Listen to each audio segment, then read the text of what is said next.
esta, esta forma de gobierno que hoy tenemos de acuerdo a nuestro pacto federal que establece la Constitución. Con relación a las acciones de inconstitucionalidad,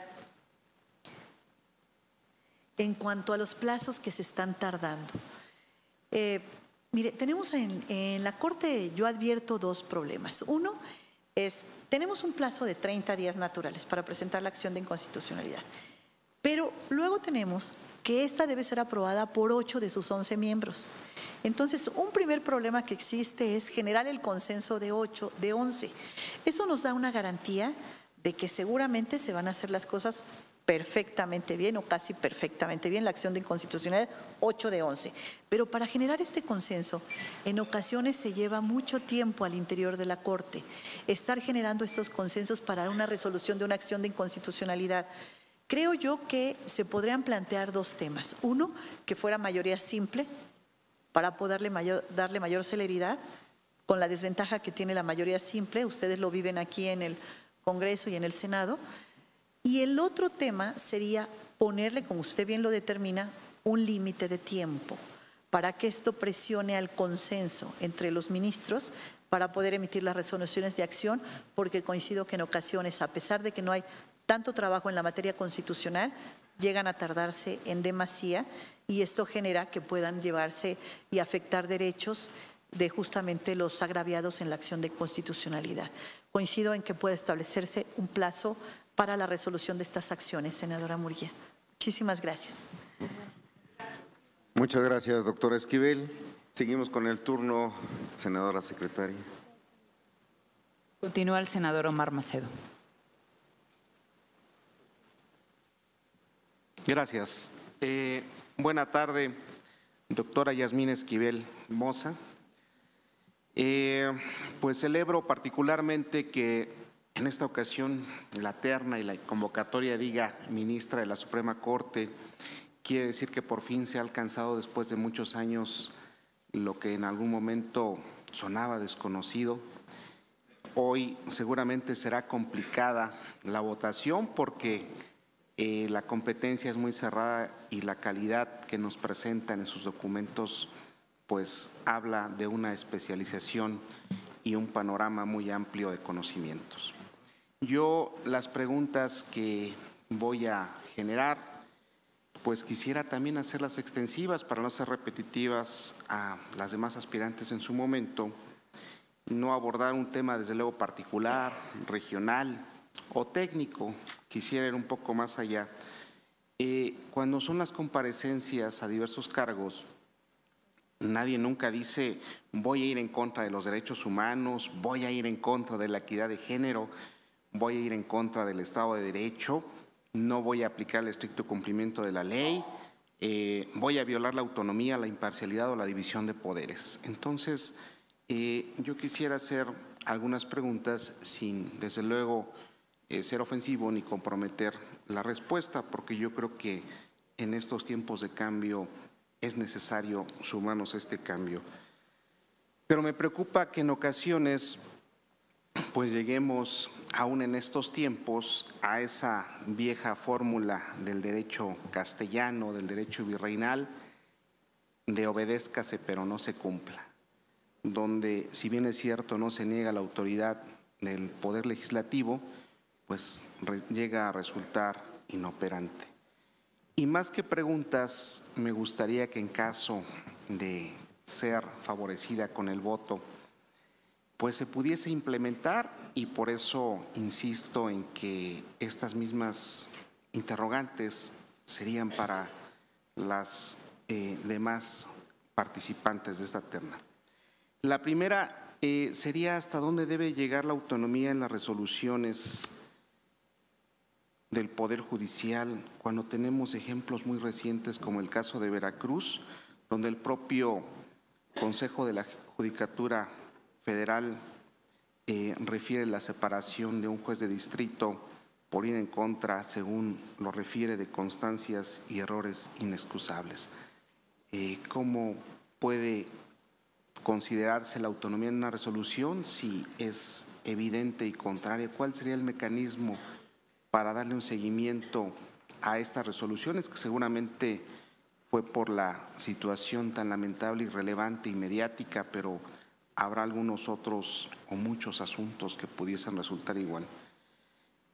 ¿Cómo vería la posibilidad de mejorar para que los titulares de los órganos jurisdiccionales de distrito o colegiados pudiesen tener una aparición en público para explicar su postura, ya que a la fecha, pues bien lo mencionaba, es una situación muy cerrada y que únicamente la sociedad lo conoce a veces a través de un boletín de prensa?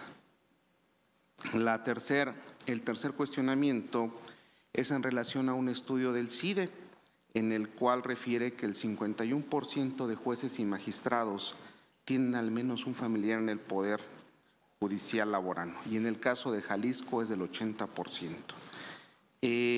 Buscar un equilibrio, nadie está diciendo que sean separados, seguramente serán servidores públicos que han cumplido con cada uno de los requisitos, pero sí buscar un equilibrio, buscar que las convocatorias para algunos cargos dejaran de ser cerradas.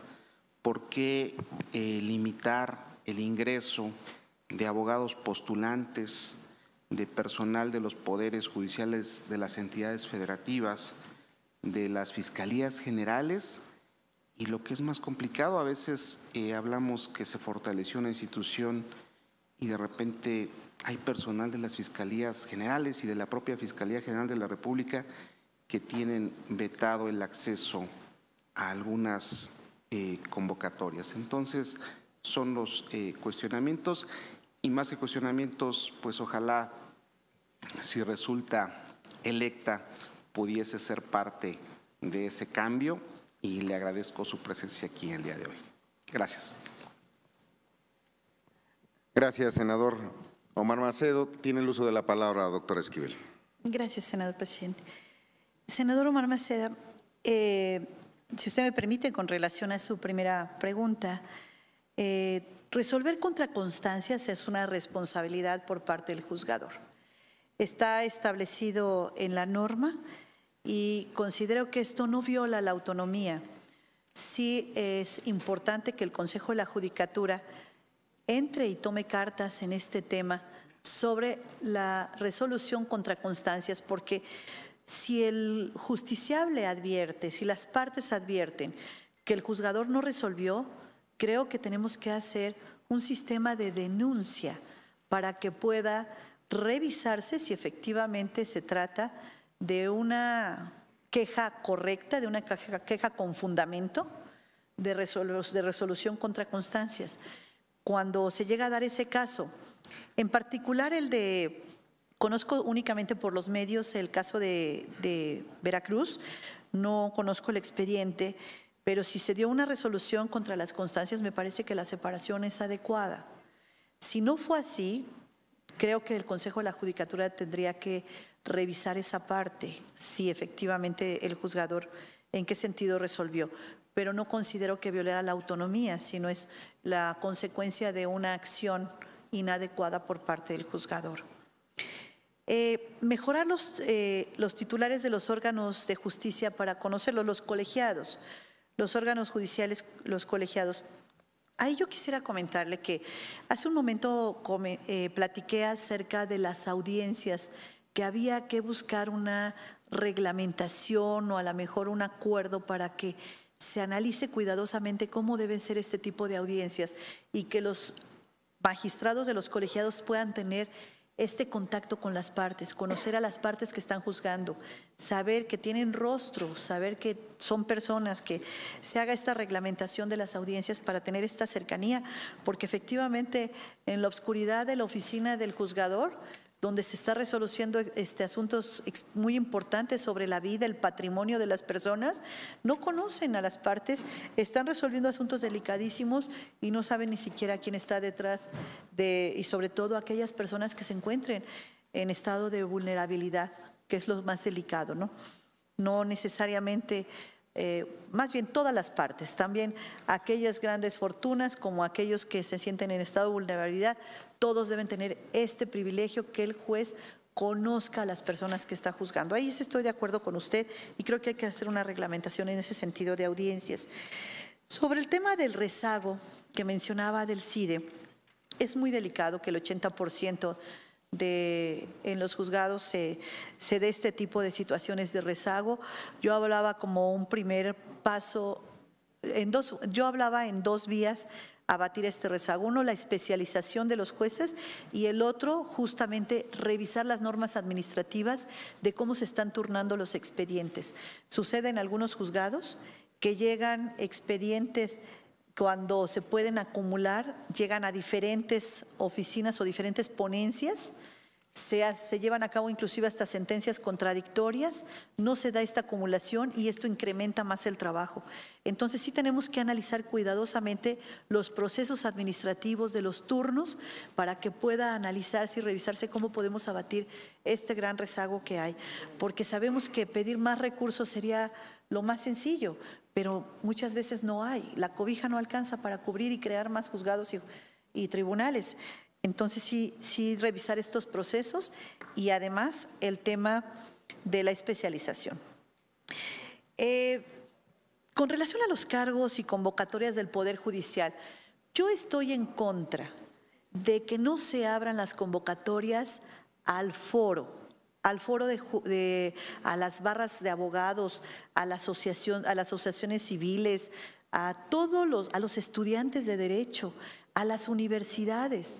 Me parece que las convocatorias hoy deben ser abiertas para que lleguen los mejores, para que se hagan los procesos rigurosos y lleguen las mejores personas. Cuando las convocatorias son cerradas y se dice que únicamente pueden participar trabajadores del propio tribunal, a mí me parece que estamos limitando los derechos y estamos restringiendo esta posibilidad que tengamos de tener mejores profesionistas en puestos de dirección para juzgadores y para ponentes y magistrados y secretarios. Si nosotros abrimos este crisol a la población abierta y a los abogados, vamos a tener una mayor posibilidad para poder seleccionar a los mejores. Coincido en que las convocatorias de los poderes judiciales deben ser abiertas o por lo menos al inicio de la carrera judicial. Por lo menos deben ser abiertas al inicio de la carrera judicial, pero en ocasiones vemos que para los cargos del Poder Judicial en el escalafón hasta abajo se necesita nada más la carta de recomendación del juez o magistrado, pues eso no puede ser.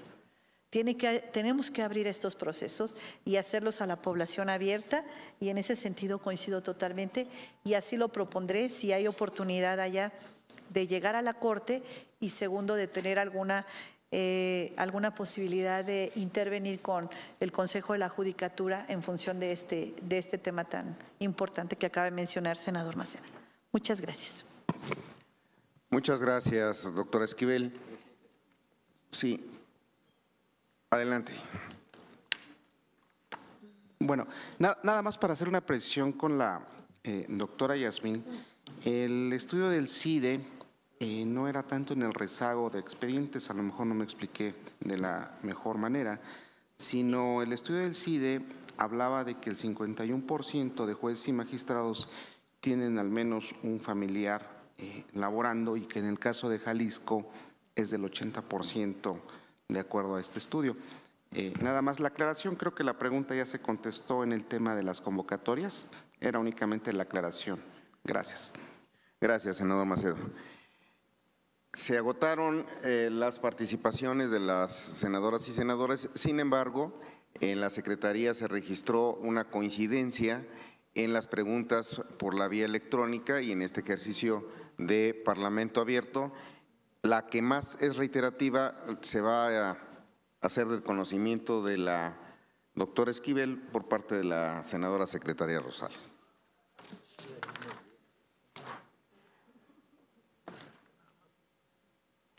Le haré algunas preguntas que van encaminadas un poco en el mismo sentido. Una, el nombre de quien la formula es María Guadalupe Solano Olvera, sin embargo coincide con algunas otras. ¿Cómo se garantizará el respeto a los derechos humanos para cumplir cabalmente la paridad de género en la Suprema Corte de Justicia de la Nación y órganos jurisdiccionales en México? Y de igual forma hay una pregunta que se reitera. Respecto a 3 demandas y juicios de amparo de magistrados o exmagistrados en contra del tribunal del cual usted se encuentra a cargo. Uno respecto al amparo 1852 del año 2016 del Juzgado Noveno de Distrito en materia administrativa, donde el magistrado ganó el juicio para efectos de que fuera reinstalado. Después de haber sido, de acuerdo con la resolución del propio amparo, fue separado, donde fue ilegalmente separado de su cargo. Sin embargo, mencionan las personas que preguntan que por disposición del tribunal que se encuentra a su cargo, se le ha negado la reinstalación con varias dilaciones. Otro caso que mencionan es en el amparo 2237 de 2014, llevado en el Juzgado 14º de Distrito en materia administrativa y en el 16º Tribunal Colegiado. La magistrada, mencionan, gana el juicio para efecto de ser ratificada porque la ratificación le había sido negada ilegalmente. Ganando el juicio, el Congreso de la Ciudad de México ratificó a la magistrada para que ocupara nuevamente su cargo en el mes de septiembre de 2018, pero se le ha negado la reinstalación mediante la interposición de diversas acciones dilatorias del mismo tribunal. El caso 3, un magistrado se retiró del tribunal solicitando una pensión que le ha sido otorgada por disposición legal a otros magistrados. Al habérsele negado ilegalmente, el magistrado interpuso demanda de amparo, la cual ganó en primera instancia en noviembre de 2018 en el juicio de amparo 512 en el Juzgado 16º de Distrito en materia administrativa de la ciudad. Sin embargo, se interpuso por el tribunal a su cargo un recurso de revisión para que le sea negada la pensión. Considera legal y éticamente adecuado que un tribunal de legalidad litigue en contra de magistrados del mismo tribunal cuando por las resoluciones de jueces de distrito y de tribunales colegiados les asiste jurídicamente la razón. Es el caso que plantean. Y la última, indique si nos pudiera indicar 3 sentencias de las que haya sido ponente, en las que haya aplicado indistintamente alguna perspectiva de igualdad de género, derechos de los pueblos y comunidades indígenas, así como personas con discapacidad. Gracias, senadora Rosales. Tiene el uso de la palabra, doctora Esquivel. Sí, muchísimas gracias, senador presidente. Con relación al primer punto que menciona la senadora Indira, respecto a los derechos humanos y órganos jurisdiccionales en México sobre la paridad. Hoy tenemos un poder ejecutivo donde hay paridad, un poder legislativo donde hay paridad. Sin embargo, en el poder judicial yo tendría una reserva. Me parece que sí es importante la paridad, pero siempre en el marco de la preparación, porque es una materia tan especializada que requiere de una alta especialización técnica en las diferentes materias del derecho. Entonces, creo que sí hay que darle oportunidad, que nos den oportunidad a las mujeres de accesar, y hay mujeres muy preparadas, que sean no tan solo por el hecho de ser mujer, sino también por los méritos, resultados y la preparación. Y en este sentido, sí comentarles que nos enfrentamos también ante una realidad. A nivel federal, sucede que las senadoras y los senadores lo saben muy bien, las mujeres tenemos 2 actividades. Cuando trabajamos tenemos la actividad del trabajo y después llegando a casa tenemos otra actividad. Los padres con los hermanos, con los hijos, compromisos familiares que tenemos que atender también, con la casa, aunque vivamos solas, con la casa, con la mecánica de cómo va el desarrollo de la casa. Bueno, entonces, en ese sentido, con estas 2 actividades que tenemos, sucede mucho en el Poder Judicial Federal que las mujeres acceden a los cargos, acceden a los exámenes, salen aprobadas en el examen, pero la necesidad donde está la plaza vacante está en un lugar distinto a donde ella vive. Y dice, ¿cómo me voy a ir yo a vivir a Zacatecas si vivo en Chiapas, donde está el médico de mi mamá? Tengo que llevar a mi mamá al médico, tengo que mis hijos, la escuela, el marido, en fin, donde está su núcleo familiar. Y tengo que salir ahora me asignan la plaza en el estado de Zacatecas o en un lugar diferente.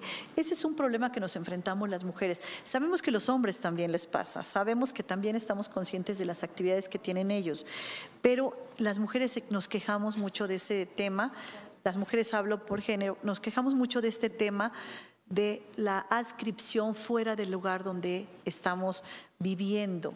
Entonces, creo que hay que incorporar políticas al interior del Consejo de la Judicatura que permitan a la mujer que accese a los cargos mediante la preparación, los exámenes, y se desarrolle en el mismo lugar donde ella está viviendo, o que ella pueda decidir si tiene algún otro segundo lugar cerca de donde vive que pueda ella trasladarse. Eso lo viví en los tribunales agrarios, a nivel federal lo hemos escuchado. Como secretaria de la Asociación Mexicana de Juzgadoras que he estado, veo con frecuencia este tipo de comentarios que hacen las compañeras sobre la adscripción. El lugar de adscripción ha sido un problema para que se pueda avanzar en la paridad. Pero sí me parece que sería bueno hacer los esfuerzos necesarios para que se pueda avanzar en la paridad. Ahora bien, con relación a los 3 asuntos que se comentan, 2 están relacionados y uno se trata de una ratificación. Nosotros queremos comentarles que en el Tribunal de Justicia Administrativa de la Ciudad hay un artículo que establece que los magistrados que trabajamos en el Tribunal de Justicia Administrativa tendremos las mismas prestaciones y emolumentos que los del Superior de Justicia. Bueno, entonces eso lo decía la ley anterior. El Tribunal Superior de Justicia tiene un fondo de retiro para magistrados. Es un fondo de retiro que ellos han hecho a lo largo del tiempo en base a sus ahorros, en base a sus inversiones propias del Superior de Justicia. Los magistrados que demandan estos juicios de amparo, ellos en su legítimo derecho están exigiendo que un juez ordene al tribunal que se le pague como magistrado en activo después de su edad de retiro. Nosotros en el tribunal no tenemos recursos económicos para pagarle a los magistrados después de que se retiran. Se retira el magistrado a la edad de 75 años, a la edad de 70 años ya no tenemos posibilidad de darle el haber de retiro, que es darle la misma cantidad como si fuera un magistrado en activo. Esa posibilidad no lo tenemos, el dinero no lo tenemos, el recurso no lo tenemos. ¿Qué hace el magistrado cuando recibe la negativa de la Junta de Gobierno, que yo presido pero está integrado por 5 magistrados? Recibe la negativa y se va al amparo. 2 de estos casos es eso justamente, sin personalizar. Se trata de magistrados que han ido al amparo, en donde están exigiendo que se le pague como magistrado en activo. Hoy en la actualidad tenemos en total 5 casos en el Tribunal Administrativo, 2 que ya ganaron el amparo y la Asamblea Legislativa nos da los recursos para pagar esos 2 sentencias que ya causaron estado a 2 magistrados que han ganado sus juicios. Tenemos 2 magistrados que están en juicio, que son 2 de los que están aquí mencionando sus casos, el caso 1 y 2. Estos 2 son 2 magistrados que están en juicio exigiendo en su legítimo derecho, lo comento, y si los jueces de distrito y colegiados le dan el derecho, nosotros tendremos que ir a la Asamblea Legislativa a pedirle el dinero, ahora Congreso local, a pedirle el dinero para cumplir esas sentencias. 2 de los casos están así y un magistrado que perdió el asunto.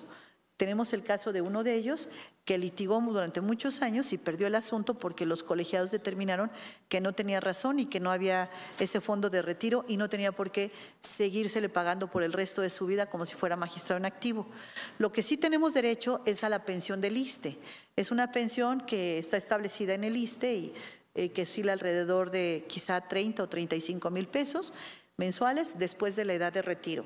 El fondo de retiro no lo tenemos y son los casos que se están planteando aquí. Lo digo de manera general y muy respetuosa. Si tenemos nosotros sentencia de un colegiado que haya causado estado, tenemos que pagarlo, porque si no viene el tema del desacato, que es la destitución de los magistrados que no acatemos esa resolución. No hemos llegado a ese extremo en estos casos porque pagaremos en el momento en que tengamos la resolución. Pero ya que le llevemos la sentencia al Congreso local diciéndole me tienes que incrementar los recursos porque hay que pagar estas sentencias que han causado estado. Por cierto, la parte demandada en estos juicios es el tribunal, la Secretaría de Finanzas de la ciudad y el Congreso local de la ciudad. No es nada más el tribunal. Somos los 3 porque uno es el que paga, otro es el que asigna los recursos y otro el que los autoriza. Los 3 somos los que pagamos. Y finalmente sobre el último amparo. Sí, gracias. Es sobre la de la ratificación, es el mismo caso. Cuando nosotros tengamos la resolución por parte del colegiado donde se nos ordene incorporar a sus actividades a un magistrado, tendremos que hacerlo inmediatamente, porque si no tendremos el problema de que vamos a estar en desacato si no reinstalamos inmediatamente en su puesto a cualquier magistrado o magistrado que así lo llegara a ordenar el colegiado. Y por último, los 3 casos, 3 sentencias en las que haya sido ponente y haya aplicado indistintamente alguna perspectiva de género. Bueno, recuerdo en este momento una sentencia donde un caso en el cual iba la patrulla, se estrella, a lo mejor el doctor Mancera lo recuerda, se estrella contra un puesto de jugos, la patrulla porque iba persiguiendo a alguien, se estrella en un puesto de jugos, muere el señor que estaba vendiendo los jugos, lamentablemente pierde la vida con este accidente, y sus 3 hijos, 2 hombres y una mujer, vienen a juicio a pedir que se repare el daño, a pedir una restitución en función de la pérdida de la vida de su padre. El área administrativa correspondiente de la Secretaría de Seguridad Pública determina que en virtud de que son varones y menores de edad los 2 y están más afectados que la mujer, se le dé una cantidad distinta a los 2 menores varones afectados que a la mujer.